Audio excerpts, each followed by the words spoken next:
Welcome back, Dr. Daniel Ellenberg. It is great to have a conversation with you again. Totally my pleasure. And one of the reasons why you're back on the show is because we were talking about a lot of things that were interconnected, but we didn't quite dive into one of your areas of expertise, which is so sorely needed today. Today, perhaps you can make the argument more than in a very long time, leadership. And I know IBM did a little bit of work around this back in 2010, where they went around to multiple sectors and industries and spoke to executives and people in the C-suites throughout the world. And they asked them this question. I'd love to get your take on it. What are two attributes that you identify? And I'm sure we can make an argument for 5 or 10, but if you had to pick two, what would be two attributes most critical for leadership?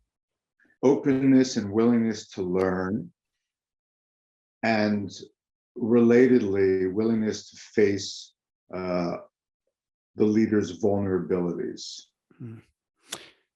Vulnerabilities. It's a great word, isn't it? You know, we hear it a lot. What do we mean by that? Vulnerability from a leadership perspective. Right. Well, vulnerability is always from a personal perspective, and the person is who is in the leadership position, right? And so vulnerability is quite paradoxical, in the sense that it literally means openness to attack. And you go, gee, why would I ever want to even be aware of my vulnerabilities, let alone expose them? Because, others will take advantage of them. They will attack. Which of course makes sense on one level. If you think about vulnerability within a competitive paradigm, i.e. you are in a win-lose situation, a sporting event, or sometimes in business, even situation with one company competing against another, you look toward your opponent's vulnerability so you can exploit them, right? But in a cooperative paradigm, which ideally is what you're co-creating, in terms of your a team development or organizational development, then you want your vulnerabilities you want to be aware of your vulnerabilities and to deal with them. Essentially, everyone has some edges. And what I mean by that is that I'm here right now and I want to be there. And so there's what is often called creative tension or structural tension between where I am and where I want to be. So there's a delta, there's a gap there. And that's so you create a development program around that gap. You need to understand your vulnerabilities in order to even develop that program, in order to ultimately become stronger. So vulnerability, while it's not necessarily desirable as an end in and of itself, it does point the way into what you need and what others need of you to develop. I literally just got off a leadership coaching session right before we got on here. We're looking at exactly this. And for this particular leader, one area that he's not strong in is assertiveness. Willingness to deal with potential conflict, to give hard feedback, to potentially trigger someone's kind of reactive tendencies. Sure, it makes total sense. I mean, maybe that would have been better for Alexander Hamilton, if he hadn't, triggered John Wilkes Booth, led to his, death, right? So on one level, you go like, gee, how much do I really want to speak up? Because there's always risk involved in that. But it turns out that if you're playing it safe, in life and certainly in leadership, you really don't get to expand. And if you don't expand, you're not doing your job. So what I think I'm hearing here is awareness. Not only vulnerability is kind of a gateway to the leader's self-awareness on what is it that I need to evolve? What are my growth edges that I need to be paying attention to? And how do they affect other people? But it also opens up the door. It's the only doorway, it sounds, where people can be aware of me in a way where they know me. And when there's that communication, because I think this leads into trust. As you're saying this, I'm thinking about Patrick Lencioni. And when he talked about the 5 dysfunctions of a team, and one of the things that was critical in that book was conflict, where in a team that's high on trust, there's also high conflict, not around who's right, but what's right in pursuit of the mission. And nobody takes it personally. In fact, I kind of depend on that conflict because I know I have edges just like you do. And if we're not vulnerable with one another, we don't know what those edges are, and we can't collaborate and grow together. It becomes kind of like a political game rather than a shared embraced mission. I don't think that could be put better than the way you just did that, Bob. I thought that was fantastic, completely on point. I think about the word intimacy, as not sexuality per se, but as the kinetic of intimacy, and so allowing other people to see into you is to be known, right? And to be known is really what helps create connection. And having connection is what is ultimately underlies deep collaboration and creation, right? And so the connected part is super important. Like, we're wired literally to connect with each other. Our brains are wired to connect. And when we feel disconnected, especially to our loved ones or significant people in our lives, there's probably no greater pain and the suffering that ensues from feeling disconnected. And you really see it, in organizations. One of the big areas has to do with engagement, and it's really another way of talking about connection. When people are really disengaged, right, they're disconnected. I think we're seeing that with the Great Resignation, where it's like, oh, people don't want to work, and it's, well, maybe people just don't want to work for you. And it goes back to Drucker, who's your most important customer, and it's your internal customer, right. It's your employee. And I mean, if you're a person of one or two, you can say, well, I know what I'm doing. I got to where I am because I'm smart and I'm hardworking. And, the rest of these people, they just, turn the screwdrivers and wield the hammers. When you start getting into a 200 and 2,000 person organization where you're having very little contact with your end user, you better believe that your employees are the single most important customers / humans in your universe. Aside from obviously your close social circle and your family. Otherwise, it's going to reflect in that customer experience. So I just want to share a story about when I bombed. Like, every speaker bombs. And, even if you've been speaking for a decade, this, better than I do about speaking, not bombing.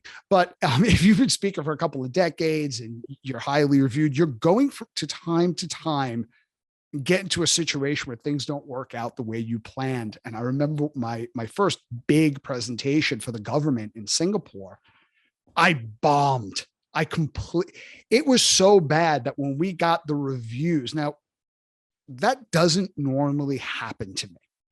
And the reviews, people were angry. And I sat down with human capital and they were listing things like, we don't like this and we don't like this. And I'm like, this is not making any sense.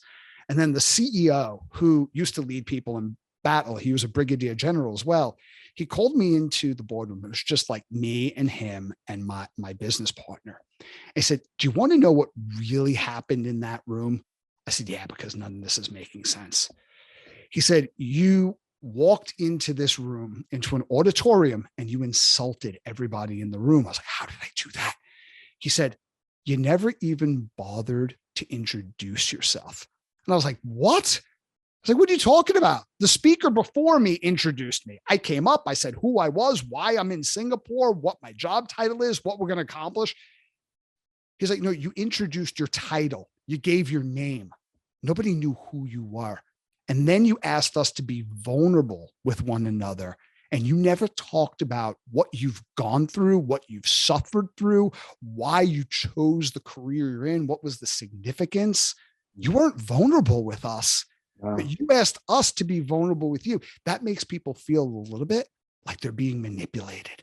That's beautiful. Oh, I was like, and it just hit me. It was one of the most poignant conversations I've had in years. And when you say vulnerability, sometimes we read our own headlines. Well, I'm here to teach a habit cycle. I'm here to teach the neuroscience of behavior change. And I have all this importance. Who the hell are you? Right, exactly. Yeah. I mean, leading with vulnerability is really leading with courage. Because when you think about Mm. courage, to express courage in any particular domain, there's always some vulnerability. If there's no vulnerability, there's no courage. Now, it's great if there's no vulnerability. I'm not saying like, hey, always look for vulnerability. That's not my point. The point is more about, what do you want to accomplish? What's your purpose? What's your intention? And then you find that there's often a delta between what you want to accomplish and who you are. Mhm. And are you capable of doing that? And what do you need to breathe into it in order to develop those particular traits necessary in order to accomplish whatever the vision is that is most important to you, to the organization? So, I know for me in my life and my career, I've gotten in many situations that I felt super vulnerable going into. Like, who am I? I'm an imposter. When I was younger, I was too young. And when I got older, I was too old. There's something that was always a problem there. And then I kind of step back and go like, what's really my intent? Is it really just about me? Because if it's just about me, it's not very interesting. Mhm. But when I'm looking at the bigger picture and I'm thinking about you, like you and I are on together, Bobby, I'm relating to you. And then there's the we, so there's the we who's in your audience, the we who in the larger world. And so I look at it through the triad of me. I have to know myself or myselves. I'm talking about self-awareness. I like to talk about a selves awareness, like different aspects of ourselves. The you of one individual to another, and then the whole group. And I think a lot of times people just totally lose focus about the you and the we, and they become overly me-centric. When you're overly me-centric, you're lost because you don't see the nature of life as So, a what are some signs when you're dealing with a leader? I mean, not the obvious ones, they're just impossibly obnoxious. Aside from that, what are some signs when a leader is more me centric than we centric? And how do you spot that in yourself as well? Because sometimes we tell ourselves a story, but we're running a racket. We have an intention underneath that story. Does that make sense? Yeah. So I think it can be challenging to see in terms of the leader, because people show up differently. There are leaders who are super introverted. Mm-hmm. They don't have blaring trumpets. And then there are those who play the ukulele, so to speak, is very quiet. So it more has to do with the perception of goodwill, for starters. Like, does this person care? I mean, in studies around leadership, one of the big areas that people who work for someone or work under someone are looking at is, does this person care? And you have various barometers to get a sense of that, and it's going to show up in a multitude of different ways. Does the person, do the best to make themselves look good, like takes credit when things go well and casts blame when they don't, Mm-hmm. right? Do they basically share the wealth, so to speak? Are they thinking about other people? Are they being generous? Are they just trying to kind of hoard resources? There are some leaders who are super good at managing up, and so their higher ups, think they're fantastic, but they're terrible at managing down. And the people who are below this person are kind of like, I cannot believe, that people trust this guy. They haven't got rid of him. He's I can only imagine how many people are listening to this right now and it lands, because we've all experienced that with someone who's a destructive force in an organization. Yet, for whatever reason, the people that they report up to, they're blinded by that because they do manage up so well. I mean, unfortunately, we've experienced the opposite. We've worked for incredible leaders, but for whatever reason, they didn't manage up as well. I think when you talk about vulnerability, it's not about being emotional at all times and being sentimental. It's kind of about, I understand your intentions. I know you care about the things you say you care about. I know you care about the people, the organization as a whole. I was working the senior leadership team in a health club chain. I would assume most people, especially living in the US, would know exactly who this health club chain is. And the CEO was someone who I respected and still do respect enormously. And he had done something. He was executing a strategy that none of us really agreed with. I don't want to say none of us, but a lot of us. And he brought us in and we sat down at this huge boardroom table and we all voiced our concerns and we didn't pull any punches. And he sat there and he excused everyone. And he sat in his office for about 10 minutes, called all of us back in and said, okay, I hear you. Here are your concerns. We're going to keep going exactly the way we're going. Thank you. You need to trust me on this. And at that point, there wasn't even a doubt in my mind that I'm going to get on board and do everything I can to make sure that this strategy wins, even though at the time I didn't see how or why, and I didn't agree with what we were doing because I trusted him as the leader. Yeah. And I knew you can't drive an organization with one foot on the accelerator and one foot firmly on the brake ideologically. The question for you then. So it's a statement, then a question. The statement is, it sounds like he took it under advisement, so to speak. He didn't shame people, he didn't yell at people. Not at all.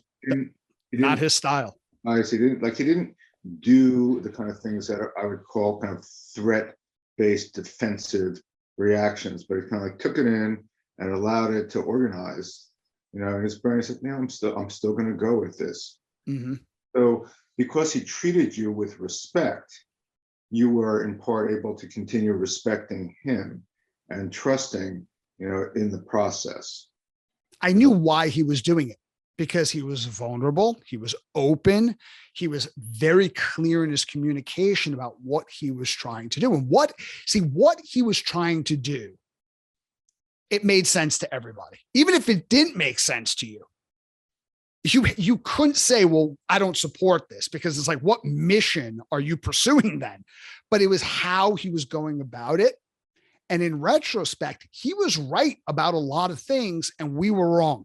We just did not see it. And it was really unconventional, but there was trust, as far as speaking for myself, with him as the leader because of his vulnerability. And because I think there's a form of integrity there where you know me. And when I say I'm going to do something, there's congruency behind that statement. Right. If you think of integrity as a relationship between a person's values and their behavior. Mm-hmm. So if there's a big delta between a person's values and behavior, their integrity is waning, you know, and the opposite is also true. You know, and so to what degree is the person congruent, you know, in terms of what they say and what they do? Because one of the things that really is off-putting, just in general, for people toward each other, but certainly in terms of leadership, is when they say one thing, but they do something entirely different. I have a value of treating people respectfully, okay, but they treat people super disrespectfully, mm-hmm. especially when they're triggered by something. And so they don't have a certain grasp and a certain understanding and foundation for dealing with reactive tendencies.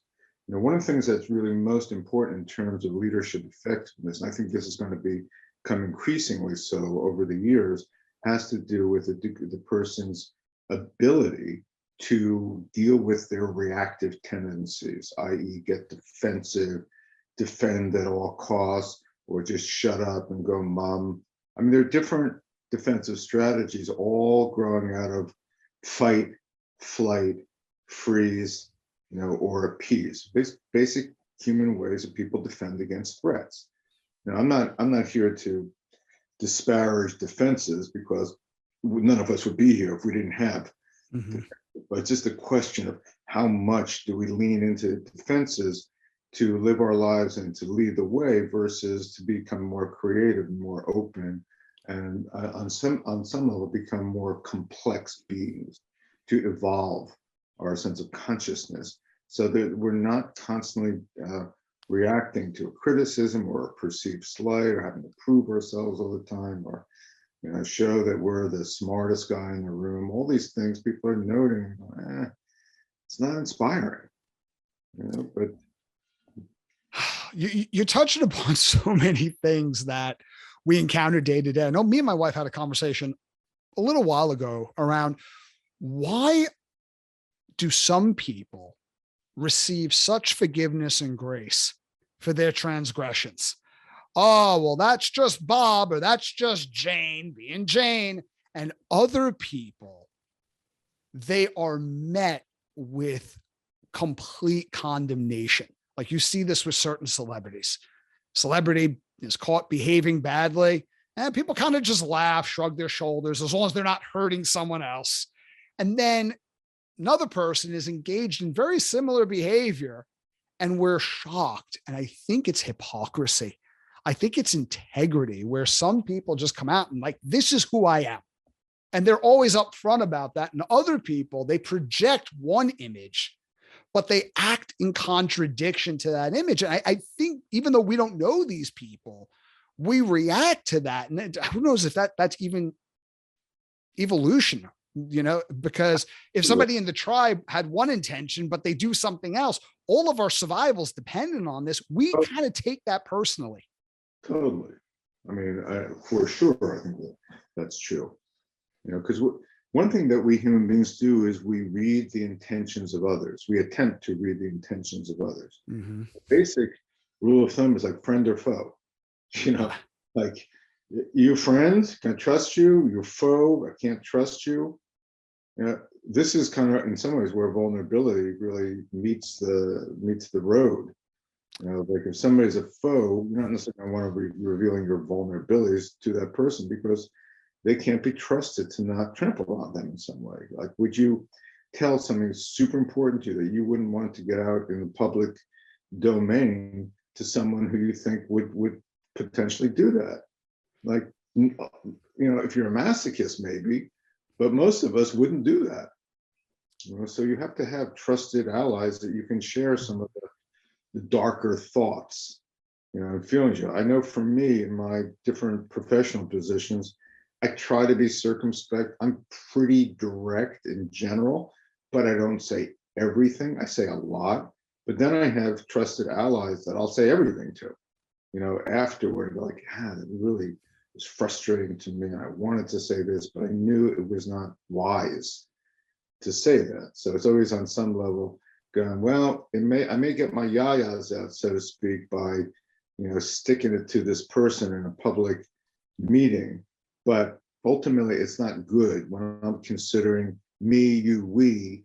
The me part that kind of can nail somebody may feel good in the moment, but generally speaking, I know for me, like I never wind up feeling good if I've done that, and I have, for sure. Mm-hmm. So I try to pull those worst impulses back. So I'm hearing that we can have, friends and leaders that are flawed. What we cannot have is people close to us that we depend on that are incongruent and out of integrity. That's something that we can't have. Well, yeah, and then you get to work on that, because the reality is that sometimes people are out of integrity. I'm sure you have been, I've been, it's 3 times since breakfast, probably. What time did you have breakfast? Oh, I had a very early breakfast. It's not as bad as I make it sound. I was up at crack of dawn, but no, I'm constantly doing things where I'm like, who was that? What was that? And I know I do those because I have a wife, and she's great at pointing out, you say this, but you're doing this right now. And I'm like, oh my goodness, yes, I am. And that's a very interesting point there, because leadership isn't just in the workplace. And I'm not saying leadership is per se in marriage, because I'm not saying there's not one person who is necessarily the leader, but it's certainly an opportunity to learn and grow. And if your wife gives you feedback and there's a part of you that goes, she's right. There's another part of you that goes, damn it, I don't want to hear that. Shut up. Don't talk to me like that way. Who are you going to listen to in yourself? Mm-hmm. And who's going to guide the way? I mean, I've been with my wife. I met her 36 years ago next month. And Wow. she's absolutely been my greatest teacher. She's also been my worst nightmare, you know, but she's brought up things that there's a part of me that hasn't wanted to hear, but as it turns out, has needed to hear in order to evolve. Mhm. And I am of the belief that we are here on this planet ultimately to evolve, certainly not to devolve. And how do we evolve our consciousness so that we're more in the creative realms and less in the reactive realms? Yeah. Sometimes I wonder what I did before I was married, because even those moments where I'm frustrated, she is such a compass for me. It's like, how did I get to the stage I got to before I met you? Um, and what I'm hearing in this conversation, it's coming up intermittently, is emotional regulation. Because sometimes when you're out of integrity, it almost sounds like you're two different people. You're the person you intend to be, and then you're the person who you're actually being in a state of emotional reaction. Sure. How do we deal with that within ourselves? And how do we deal with that when our leaders struggle with emotional regulation? Well, two different questions, but maybe related. You know, to some degree, I think it depends on, for each of us, what is our vision of ourselves? Mm-hmm. In terms of creative tension, if you look at, okay, I'm here and I want to be there. Like I say, for me, like I want to be really compassionate, I want to be caring, I want to be understanding, decisive, I want to be direct, I want to be empathic. I have a lot of different values associated with that. But it turns out, shockingly enough, maybe not so much, that I'm not always that way. For sure, I have reactive tendencies. And so from a mindfulness perspective, to notice the tendencies, and part of the noticing comes from self, but oftentimes it comes from others, and the willingness to be open to feedback. I think about a Scottish psychiatrist, R.D. Laing, who said, the range of what we think and do is limited by what we fail to notice. And because we fail to notice that we fail to notice, there's nothing we can do to change until we notice how failing to notice shapes our thoughts and deeds. And so the willingness to notice, which is another way of talking about being aware and about being selves aware, being aware of various aspects of ourselves. So for example, there's a part of me that's a fighter, right? Don't F with me. I'm Jersey. Grew up with an angry, major rager father, right? And so naturally I internalized a lot of that because of a term I call psychoosmosis, internalizing these important messages to the permeable membranes of the brain, and once inside, they kind of coagulate into these characteristics or characters. And so to be aware of these different characters and how they can show up in various different situations.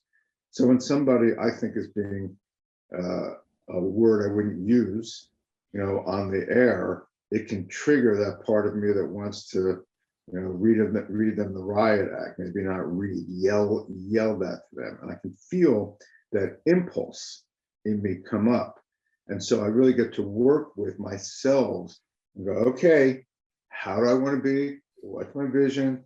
What's my practice like?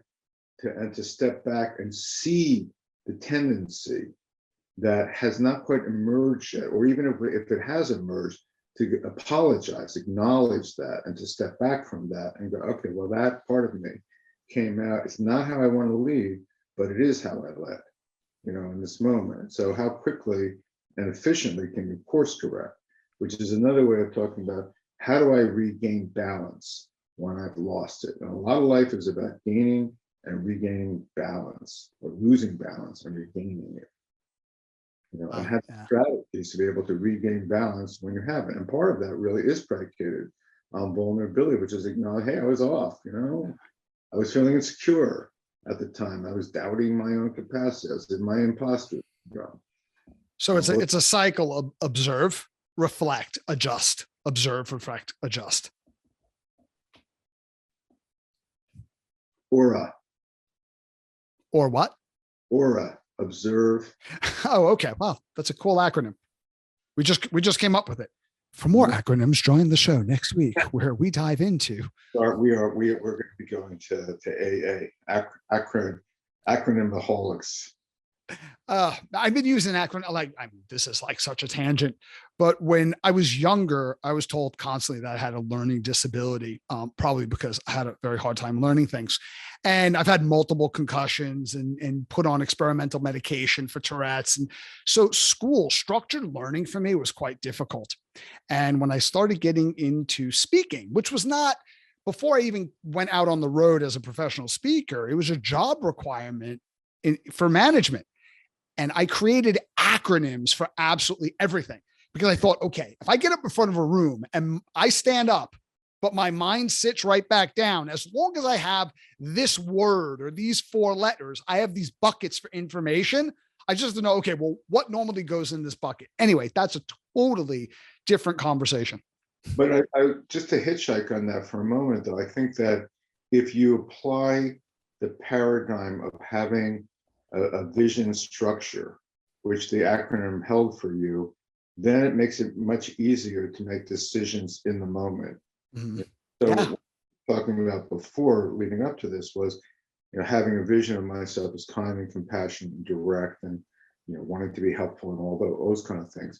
And when I'm noticing the part of me that, shall we say, is not living by those values, is living by, shall I say, more shadowy values, to exact a pound of flesh, I get to weigh these 2 different options together and make the decision, which for me is the vast majority of time to go more in the former direction of being kinder, but still being direct about it and not going into the old way I used to be, which is sarcastic and nasty and taking up prisoners.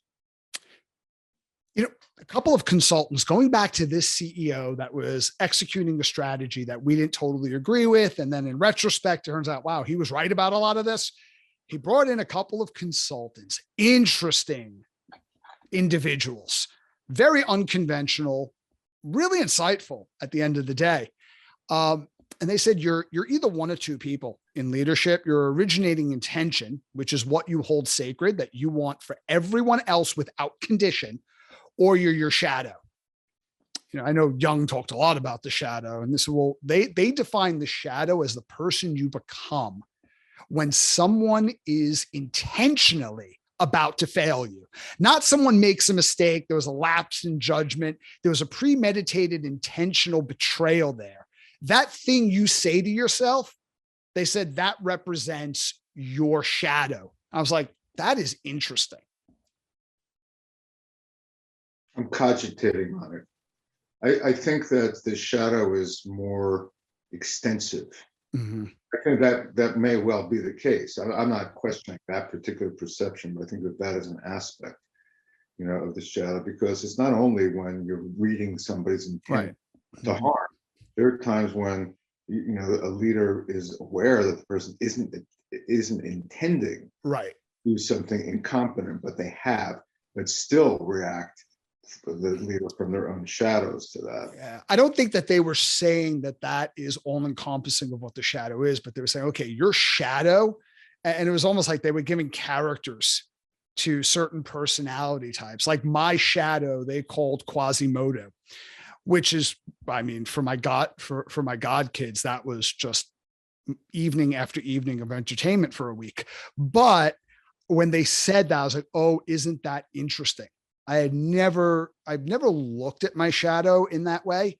And they were saying, if you want to see your shadow in action, because a lot of times we deny it or we're not aware of it, consider this scenario. Now, what do you say? What comes out of you? And I was like, okay, I had a certain saying, and I can't repeat it on the show. It's not the Disney saying. They're like, do not edit this.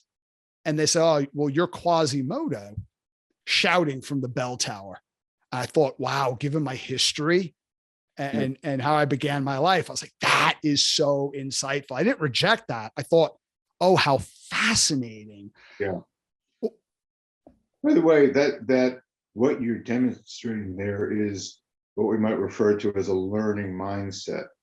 So instead of immediately dispelling that and saying, no, that's not true, and denying it and defending against it, you went, oh, wow, that's really interesting. It's actually an opportunity to learn.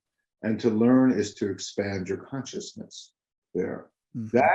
That one distinction between like hearing something and going, huh, how might that be true? And if that were true, what would that say? And what can I learn from it? That territory versus that's BS. That's not true. What's wrong with these people? That, and defending that distinction marks a core difference between leaders who are on an evolutionary path and those who are not. Well, I mean, you can't, thank you, first of all. And, you can't say that the conclusions that they were arriving at were empirical, but what was interesting is they were telling me things and using analogies based on information they didn't know. So Quasimodo was reacting to the hostility of an environment, being a disfigured hunchback. I grew up disfigured, and I was reacting to some of the same dynamics. When they said Quasimodo, I sat up straight and said, "Oh, that might be an element of my personality."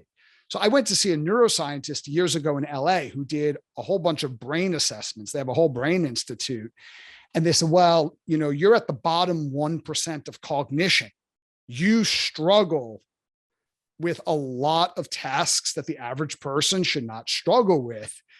And I thought, okay, fair enough. You're not the first person to tell me this.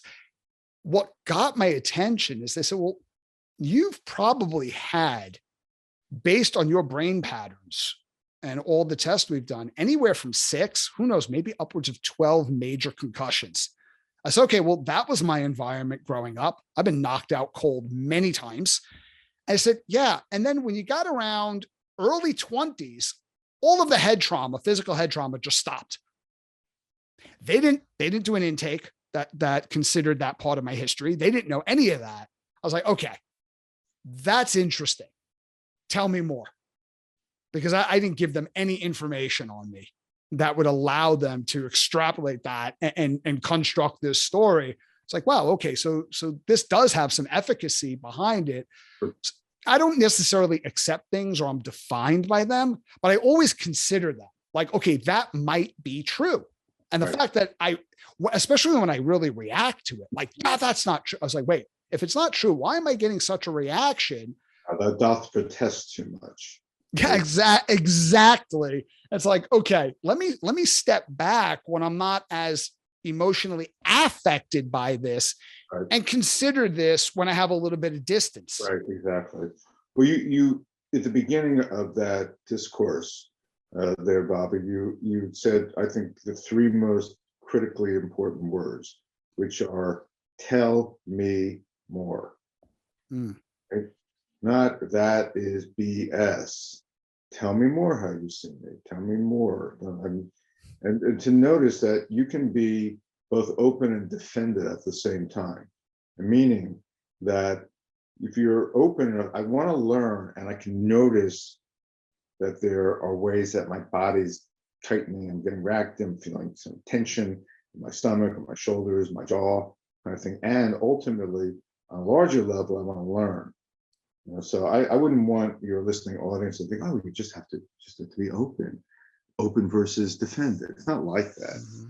Mm-hmm. One of the most important things is to be open about being defended, paradoxically. Yeah, it's kind of like there's 2 things I know about myself. And the first thing I know is I know myself. The second thing I know is I don't know myself, and I don't see myself with any objectivity.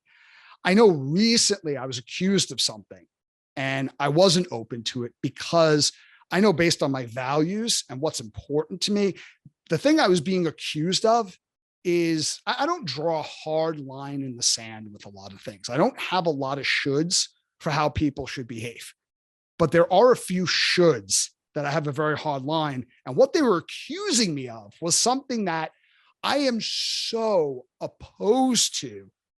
It's not that I would never go there as a matter of integrity, but it's almost like, if I'm an unapologetic Ben and Jerry's eater and you're like, okay, we know you were eating Haagen-Dazs. No, that's just not me. That would not happen.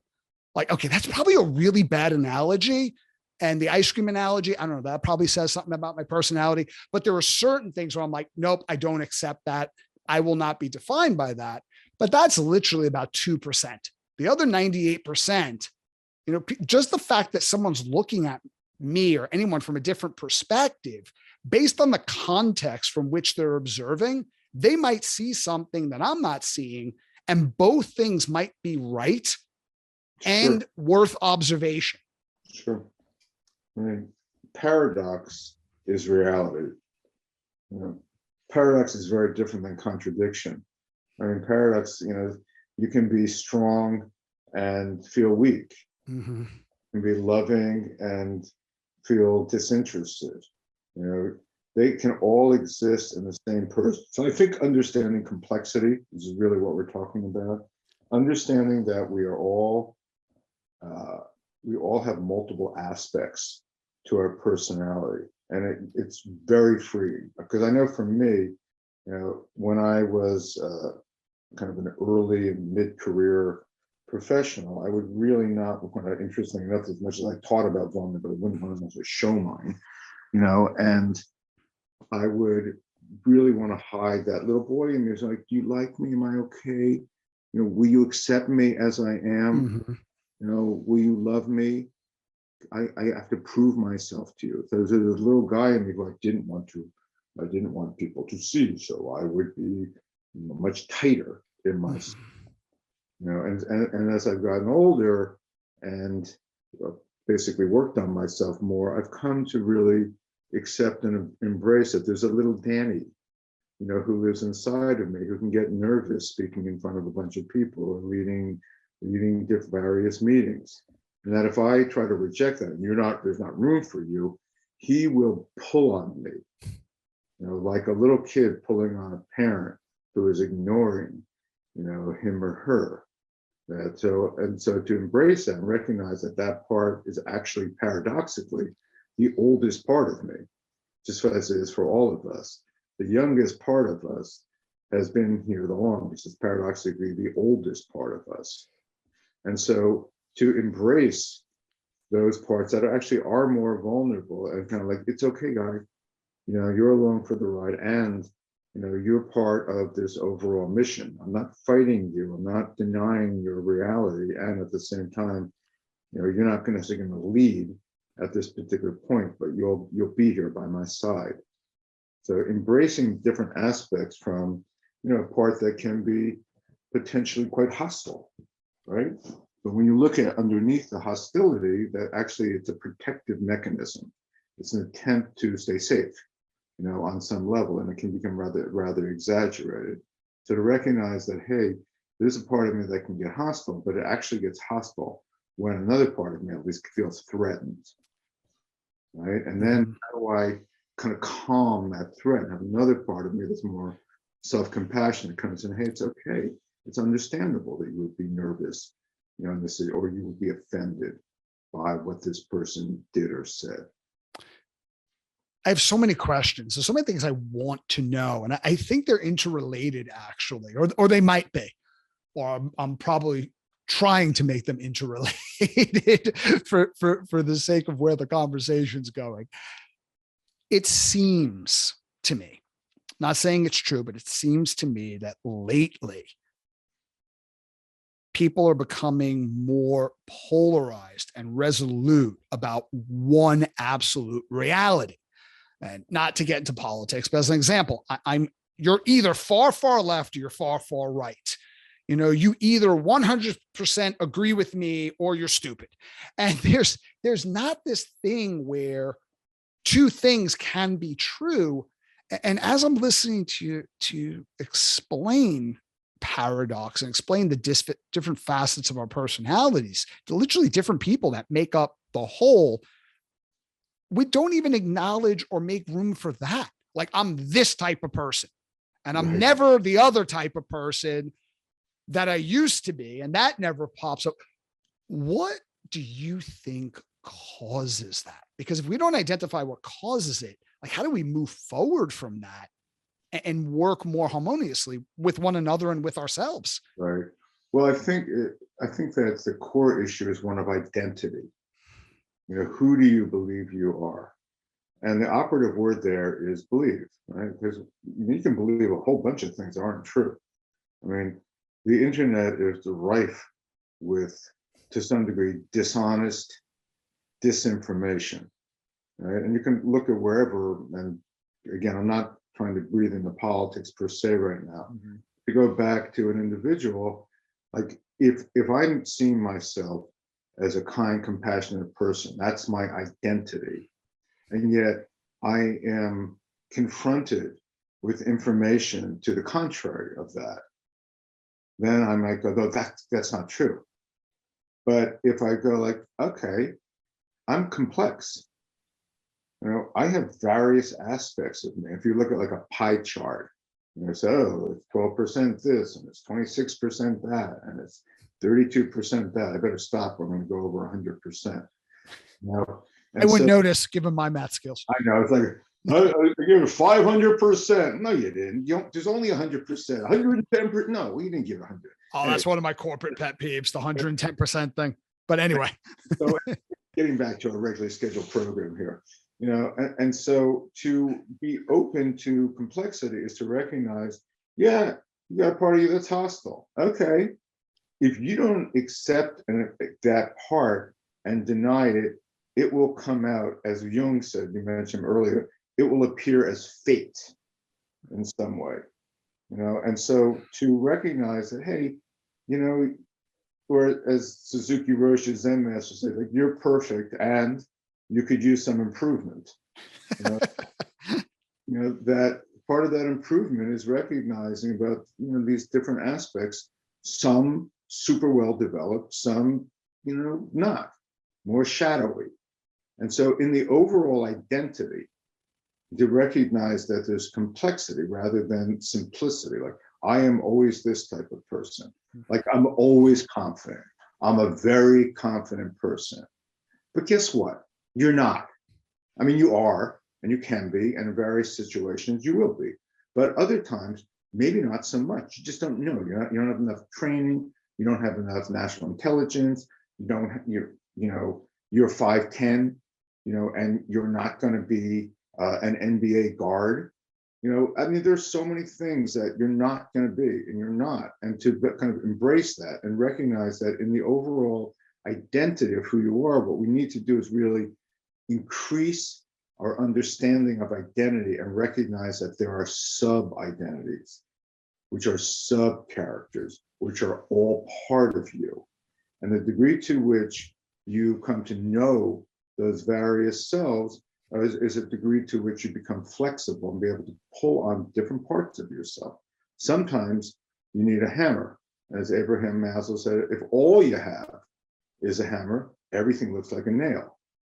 You know, but really looking at, how do I expand my human toolkit? Because sometimes, you know, it's important to have a nail file.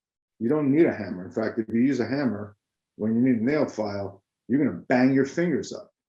You know, so learning about what is the appropriate instrument for the appropriate situation, having the flexibility to draw on different parts of yourself and see yourself as a multitude of different selves or different aspects. And some people go like, what am I, civil? Like, what am I, multiple personality disorder? No, but that's actually underlying on some level all of it. Multiple personality disorders develop from extreme physical, sexual, emotional, mental abuse. Extreme. And even people who have extreme don't necessarily develop multiple personality disorders. But getting back, does that exist? I mean, I wasn't planning on going here at all, but it does exist. Absolutely. It's a very small percentage of people, but it definitely exists. There's no question. But getting back to this sense of identity, you can expand your sense of identity. You're not wedded to being a particular way. I mean, I've done a lot of work with men. You know, I wrote my PhD dissertation on psychological aspects, you know, of the male sex role. I've been president of my American Psychological Association division on men and masculinities. I've led weekly men's groups for 38 plus years. I've led multiple trainings on working with men on understanding male psychology. Now, if you look at some of the most specific areas of male psychology that have the greatest impact, one of them is really about denial of vulnerability, because you're to be a strong man, you shouldn't be vulnerable. Vulnerability is to be excoriated, is exorcised in some way, but it's stupid. It's something that may have made sense in the Serengeti, but doesn't make sense anymore, because it actually stops us, paradoxically, again, from becoming stronger. Because it's our vulnerabilities when we breathe into that allow us to become stronger. It's like Hemingway said, broken in the stronger places. Life breaks us all, and some of us become stronger in the broken places. But we need to recognize that there was a wound there, and we all get wounded, and wounds are really about what vulnerability is underneath it all.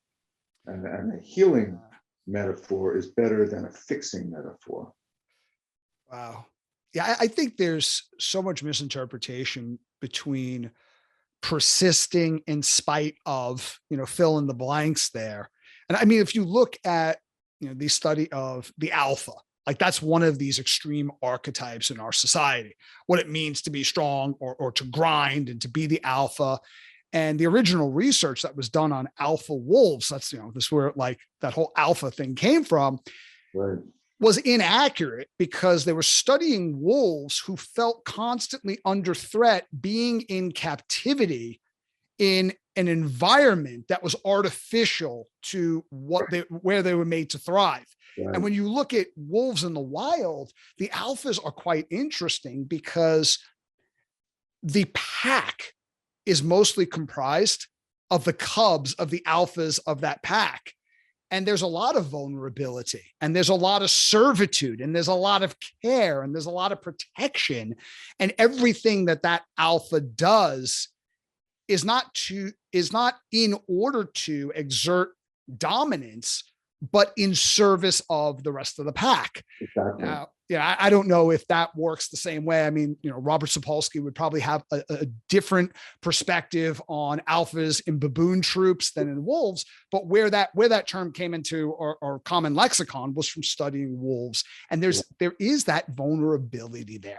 You can't be in service of it. You're not any less, to your point earlier, it requires a measure of courage to be that vulnerable and to be part of that we, not me. Exactly. Since you use wolves, thinking about, and I was just talking about male psychology, think about how often you hear about the lone wolf. Mm-hmm. Yeah.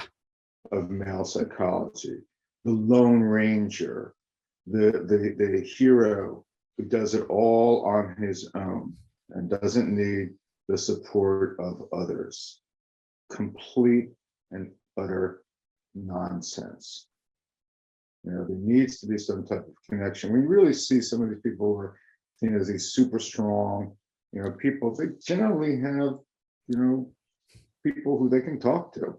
I was just reading an article about Ryan Tannehill, who was the quarterback of the Tennessee Titans.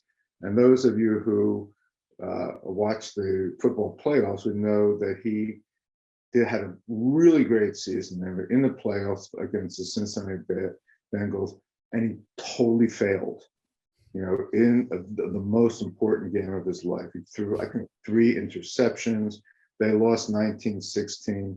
And he acknowledged that he went into therapy, afterward. He talked to people. He had to get it out. It was a low water mark, his life. He couldn't get it out of his mind. Every time he closed his eyes, he kept seeing himself in interceptions. He kept that. But the guy, to his credit, got help, and is talking about it publicly. So he's actually being vulnerable. He's being courageous in acknowledging that. I mean, it's got to suck, to be in that type of position and fail yourself, fail your team, fail your city, your fans. I mean, it's terrible, right? I mean, I have a lot of compassion for the guy, but I also have a lot of respect for him now, for his willingness to, just get out there and say what's true. And we all have our wounds out there, and life does break us all in certain ways. And how do we deal with those? How do we heal? How do we, connect with others? How do we develop community where there's a kind of a healing focus and a thriving focus rather than having to stand out and be the best, be the strongest, be the biggest? And it's just not fulfilling to have that as an orientation to life. As we start to talk about societal misconceptions, like leading towards the end of this episode, I'm wondering, what are some of the more common misconceptions around leadership? Because we have these misconceptions in society, and God, I almost want to do a third episode because you had said something around identity. And it's like, I've had a conversation with Tiffany Cook around the fragmentization of our identity as a society, provoking all these behaviors. That's a different conversation. But what are some common misconceptions around leadership as well? Doubt as a core one, that the leaders shouldn't be in doubt, shouldn't have doubts, in a certain way. When you were talking about that CEO before, he obviously had a moment of doubt, and then he sat with it, right? Mm-hmm. Yep. Doubt is a really important part, especially when we look at the world in which we're living in. There is a term acronym called VUCA, which was coined by what's his name? It doesn't matter. He was an organizational Peter. I think it was Peter Singer. Wait, you had mentioned this last Warren Bennis. Warren Bennis, and you remember, and I remembered it then. But the VUCA stands for volatile, uncertain, complex, and ambiguous. And that's the world in which we live. It is increasingly VUCA. And so to never have doubts in a VUCA world borders and actually emerges in insanity. And so to be able to sit with doubt and to be open to various inputs, to learn, is a critical part, of leadership, being willing to listen to others, being willing to go to other sources, being able to complexify your mind, complexify your understanding to arrive at the most seemingly best approximation of what will probabilistically lead toward desirable results. But there ain't no guarantee, right? When we're kind of expecting certainty and feeling super insecure that we're not going to have it or not going to feel it, well, guess what? We're going to suffer. Yeah, I mean, Bill Zane was the speechwriter for Jack Welch, a controversial figure. But if you want to look at just the economics of it, I mean, he took over GE back in 1981. GE was a $17 billion per year company. When he handed over the reins to Jeff Immelt in 2001, they're producing over, $500 billion in revenue. Okay, so well done there. I said that one of the characteristics, there was a few signature characteristics of Jack Welch, is there were some things he refused to delegate. So when he would interview executives for key positions, he would have to be involved in that interview process personally. And one of the questions Jack Welch would ask, and we've all heard it, is where do you see yourself in 5 years?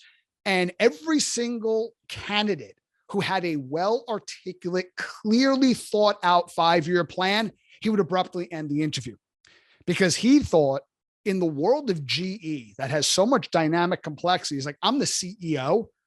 I don't know. I don't know where we're going to be 5 weeks from now, 5 months from now. If you know exactly where you're going to be 5 years from now, you're either a bullshit artist or you're delusional, both of which I can't afford to have on my executive team. Well, they sometimes go together, as it turns out. Yeah. Well, I just want to thank you again. I love these conversations with you. And I always walk away going, I just want to do another episode about this particular thing that I heard. So hopefully if we all get lucky, we can get you back again. Well, there's a definition of luck from the Bantu tribe in Africa, which I love, which is luck is opportunity plus preparedness. And so the question then would be, are you prepared to reach back and say, hey, I want to do this interview with you? And I can tell you that I am prepared to say yes. Yes. And I would be prepared if that opportunity arose. Well, it's not an if. Well, I look for what I'm going to end on is not thank you, goodbye, but thank you very much. And I look forward to our next episode. Great. Me as well. Thank you. Appreciate your directness and openness.